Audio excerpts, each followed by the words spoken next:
Well, it's Thursday evening, and Elk and I are here to talk about the first day of LIV Golf. I mean, Elk, you and I both watched it on YouTube. It started at 9 a.m. my time this morning, and I was on that YouTube stream. And overall, I have to say, pleasantly surprised with how it went. Sorry. Me too. I thought, I wanted to see what this is all about, Diane. I don't know the golf course, but the golf course looked really nice. It looked in great condition, looked very interesting going through the trees. I was first impressed with how much golf you actually see. And then I realized that that's the logo. Don't blink or you'll miss something, right? They're just showing shot after shot after shot. Now, I saw the end of the day, Diane. I only watched the first hour.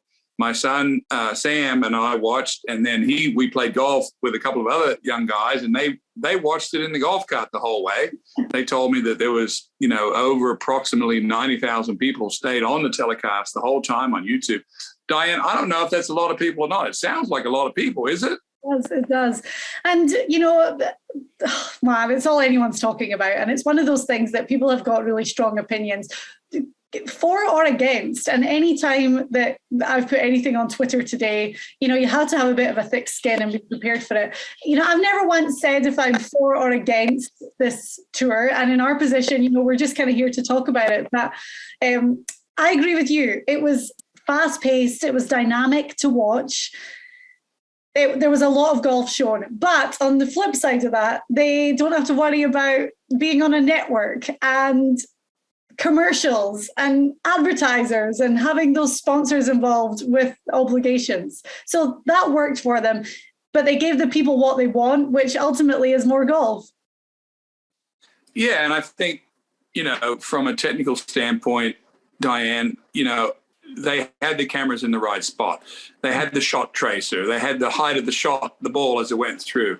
The commentators were more relaxed. They were talking that when Dustin Johnson putted on the first hole and the commentator said something like, "Oh my God, that was just horrible putt by DJ." And he said something like, "I spoke to DJ this morning at breakfast and said, look, if you don't hit a good shot, I'm going to say it." And DJ said, you have the right to do that. You have my permission to say that. So it was a little different, Diane, hearing some of the just the commentary. But as far as the production value that I saw drones.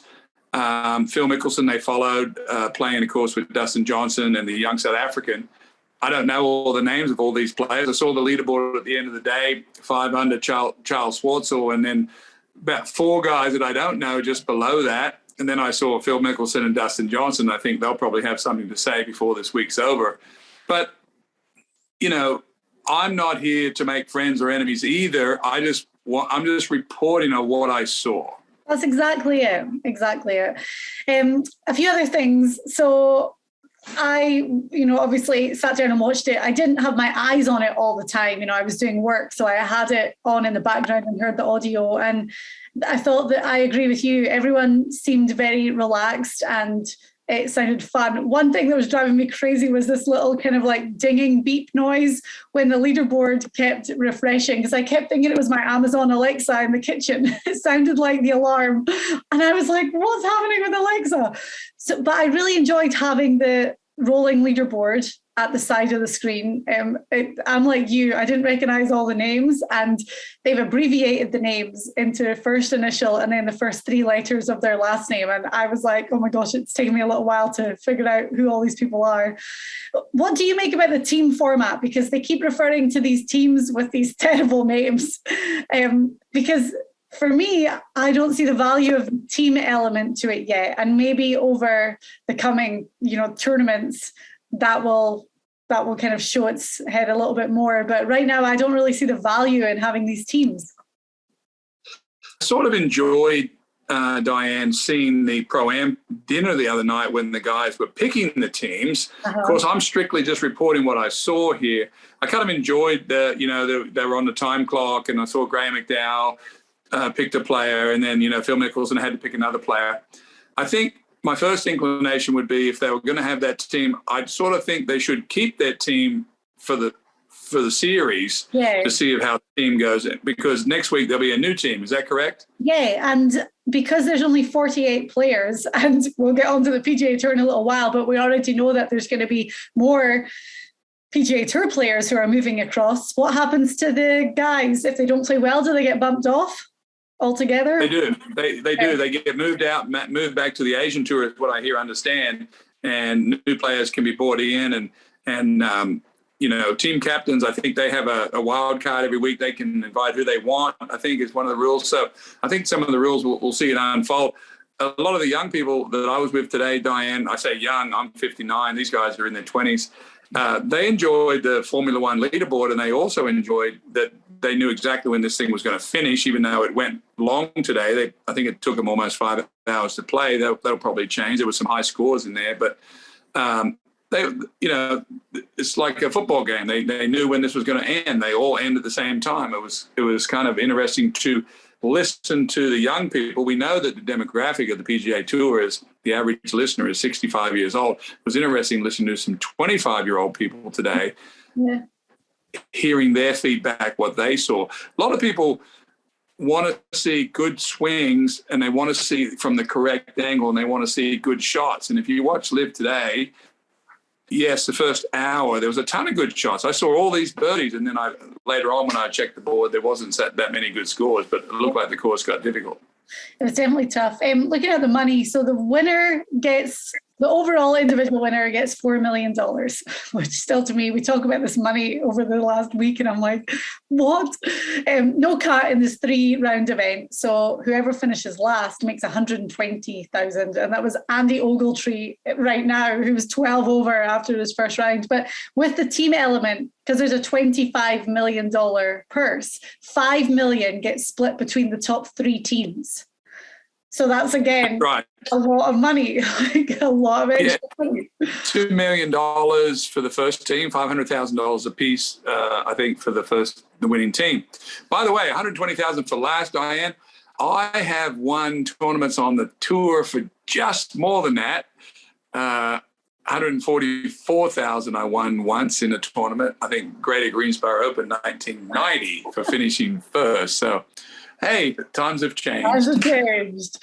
Well, the PGA Tour, we had heard that they were going to release a statement once the tee shots were hit today in this shotgun format, and that they did not long after, and came out punching. Let's be honest, Jay Monahan had said he would. There were rumours going around that he might soften a little bit, but nope, didn't happen. And listed the 17 players who are now suspended. Like, that's it, black and white. And he also listed the ones that had resigned and the ones that hadn't. He kind of called out the guys that hadn't let him know that they were going to LIV. But that's it. They're suspended now. They're going to be removed from the FedEx Cup points list after Sunday and the wrapping of the RBC Canadian Open. But what did you make of the overall tone of the letter that was sent to all players?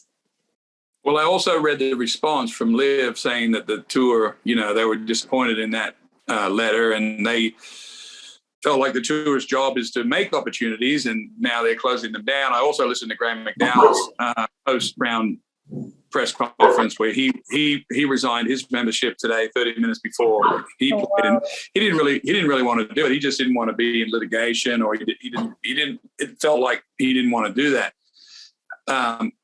On those players, they believe that they're free agents. Tour believes that they kind of own them. I mean, Graham McDowell, me included, I was released to play on all kind of tours, Diane, when I was playing. I played in China, I played in the Philippines, I played in, all these different places that I had to be released from. No problem for the tour to do that. The big problem, I think, there's two points of interest, I think, for the tour. One is, okay, they've suspended the 17 guys, and then maybe some more like Phil Mickelson and some of the guys that haven't given up their membership. But what if another 15 or 20 players from the tour go straight to LIV and they're signed? So now we got 40 players. They're all suspended from the tour. What's left over here at the tour? People will say, it'll all be filled. But will all the sponsors say, hey, this is not what we signed up for? With Waste Management says, I've just lost 8 of my past champions or 6 of my past champions are not coming back to Waste Management ever. This is not what I signed up for. I want to change my sponsorship deal. So very tricky here, Diane, what's going to happen, because there is a chance that there could be a mass exodus of 50 guys. Could be. I'm not saying there is. Could be 50 guys go to LIV, and now the tour is left empty. Well, as you say, that's already 17, and we already know for a fact that there are more going. I mean, LIV Golf put out like a teaser video this morning, and Matt Wolff and Bubba Watson are in the video. So that's not a coincidence. I mean, they're clearly moving across. And I don't want to say his name, but a certain player's wife put a comment on Instagram saying to DJ, "We'll see you there." So we know that there's a lot more that are going to go across. But then you look at the figureheads of the PGA Tour, and I'm talking about like Rory McIlroy, Justin Thomas, 2 guys that are playing this week, Jordan Spieth, John Rahm, even Tiger Woods, who it's rumored he was offered close to $1 billion. Those guys aren't going anywhere. You know, they've dug their heels in. Well, Rory especially has really dug his heels in and said he's not going anywhere. But I do think that the big issue for the tour is going to be if one of those big guys goes, if they lose another big name. Yeah, there's Bryson DeChambeau has said he's going. Ricky Fowler, I think, is another. These are maybe not the hottest players. Bryson DeChambeau, of course, was a year ago. These are big personalities. These guys draw a crowd. I mean, there used to be an old saying on the tour, Diane. There was one time on the tour, there was Greg Norman and Nick Faldo, both of the 2 top players at the time, and they both teed off on one teed off number 1 at Doral and one teed off at 10th on the 10th hole. And all of us in the locker room said, well, we're going to find out who's the most popular on this tour, because someone's going to have a big crowd. And maybe anyway, on that day in Florida, every single person was going with Greg Norman. Nobody went with Nick Faldo. And we know on tour that Tiger Woods was the one that went with the crowd. But the rest of the tour combined, Diane, is what sells the product. Yeah. You got to have all those guys. Now, you just mentioned a few of them. If they leave, if he leaves, I don't think the tour was that worried about the LIV until some of these big names started to leave. Now I think there's some real worry in the camp of the PGA Tour, because of if they get a lot of guys over there, it's what are they going to be left with, and will the sponsors be happy with that? That they have to know that at RBC or any of the upcoming events that they'll never see these guys again at their event via the restrictions that the PGA Tour put on them. Yeah. I'm just going to play devil's advocate here a little bit. And, you know, we talk about, like, yes, their personalities. Like, Ricky's always a huge draw. Bryson's always a huge draw. You know, Patrick Reed even. But if you look at these guys and the standard of their golf lately, you know, I know Bryson's had this injury and is just starting to come back, but they're not performing at the level that they once were. I mean, Ricky Fowler is a perfect example. So I guess as a golf fan, it just depends what you want to see. Do you want to see the best players in the world playing, or do you want to watch these personalities? And it seems like right now, LIV has got the personalities, and the best golfers in the world are sticking with the PGA Tour. Yeah, and they've added a few things. You know, they had a cool Pro-Am dinner, which, you know, on our tour when I was there, if you didn't go to the Pro-Am, you weren't allowed to play the tournament. That's how strong-armed the tour is. I mean, imagine trying to tell Tiger Woods he's got to go to the Pro-Am dinner and sit there with some guys for 2 hours. If you don't go to the dinner, you're not going. Now they got robots going around. All these, it's just a whole new atmosphere at the LIV. Of course, these guys are being paid a fortune. I mean, some of these guys' numbers, you know, mid-range guys, whether it's McDowell or whatever, they're going to make more money, you know, in the next 3 years than anyone on the PGA Tour that wins the FedEx Cup almost. It's going to be a very, very big contrast. Now, you can sit there and you know, say, hey, you shouldn't have done it. There's human rights violations. Where's the money? And all these things back and forth. But at the end of the day, Diane, I think, do the fans support it? Who's going to watch it? Will they watch it? There was a lot of things that happened today that they said they wouldn't. They said the course was crap. The course wasn't crap. They said the production was crap. It wasn't crap. It was good. They said it wouldn't be organized. It was organized.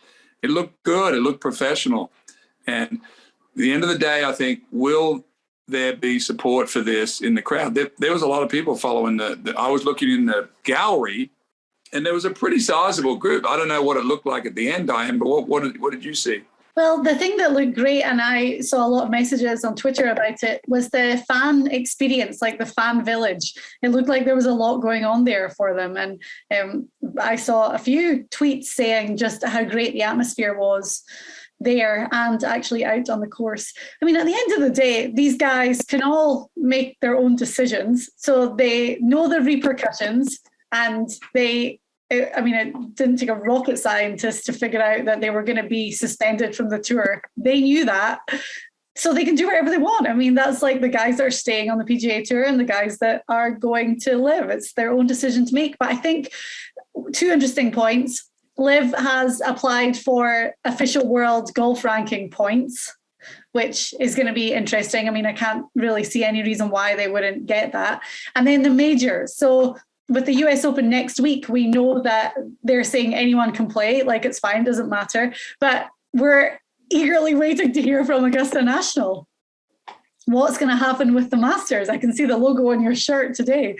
And a certain Phil Mickelson walked out on the first tee wearing a Masters logo today, and then he took it off.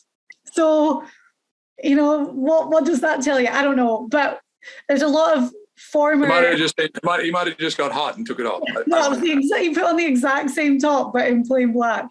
But there's a lot of Masters champions playing LIV. I mean, DJ, Phil, Bubba, right off the bat, Charles Schwartzel. So what's going to happen there? That's an announcement that they're going to be waiting for.